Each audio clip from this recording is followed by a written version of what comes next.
उपमुख्यमंत्री सुनेत्रा पवार यांना मुख्यमंत्री बनवण्यासाठी समर्थन देण्याच्या आशयाचे होर्डिंग्स नागपूर शहरात झळकल्याने राजकीय वर्तुळात चर्चांना उधाण आले आहे। राष्ट्रवादी काँग्रेसचे प्रदेश प्रवक्ता प्रशांत पवार यांनी हे होर्डिंग्स लावले आहेत। या होर्डिंगवर मुख्यमंत्री बनवण्यासाठी सुनेत्रा पवार यांना साथ देऊ हा राष्ट्रवादीचा शब्द आहे असा मजकूर लिहिण्यात आला आहे।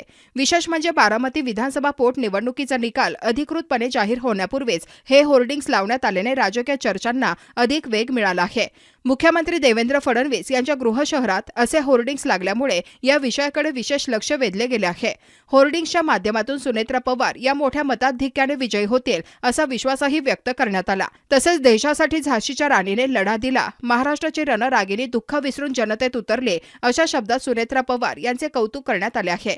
दिवंगत अजित पवार यांचे मुख्यमंत्री होण्याचे स्वप्न सुनेत्रा पवार पूर्ण करतील असे आवाहनही यातून करण्यात आले। यापूर्वीही पवार यांना मुख्यमंत्री करण्याच्या समर्थनार्थ अशाच प्रकारचे होर्डिंग्स लावण्यात आले होते। दरम्यान या नव्या होर्डिंग्समुळे राज्यातील राजकीय घडामोडींना नवे वळण मिळण्याची शक्यता व्यक्त केली जात आहे। आता सगळ्यांचं म्हणणं होतं की बाबा तिथे आम्ही एक बॅनर लावला। आता बॅनर लावायचं उद्दिष्ट असं होतं की आज सुनेत्रा वहिनींसारखे इतकं दुःख असताना सुद्धा या महाराष्ट्राच्या जनतेची सेवा करण्याकरता मंत्रिमंडळात उपमुख्यमंत्री झाल्या, पहिल्या राज्याचे उपमुख्यमंत्री म्हणून त्यांनी शपथ घेतली। म्हणून मी एक टॅगलाईन त्यांच्यासाठी बनवली होती की देशासाठी जशी लढली झाशीची राणी, दुःख विसरून जनतेत आली महाराष्ट्राची रणरागिणी। वारसा दादांचा ध्येय विकासाचे मुख्यमंत्री होण्यासाठी सुनेत्रा वहिनींना साथ देऊ वचन राष्ट्रवादीचे, हे एक टॅगलाईन होती।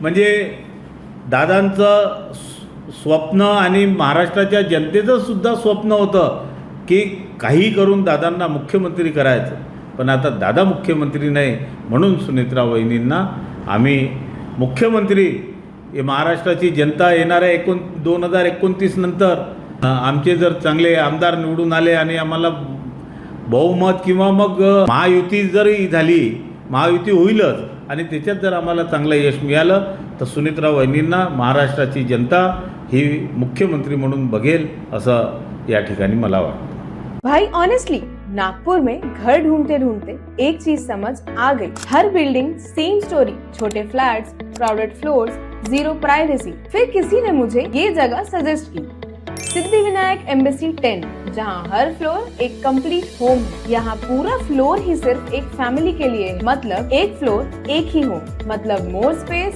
मोर प्राइवेसी, एक proper luxury feel, spacious 3 BHK homes, हर बेडरूम के साथ बेल्कनी, नेचुरल लाइट और ventilation on point, smart features like Alexa switches, CCTV security, lift backup और एम्पल पार्किंग। और लोकेशन हनुमान नगर क्रीडा स्क्वायर के पास, बेसिकली नागपुर के मोस्ट डिमांडेड एरियाज में। लग्जरी सिर्फ एमिनिटीज से नहीं आती, स्पेस और प्राइवेसी से आती है।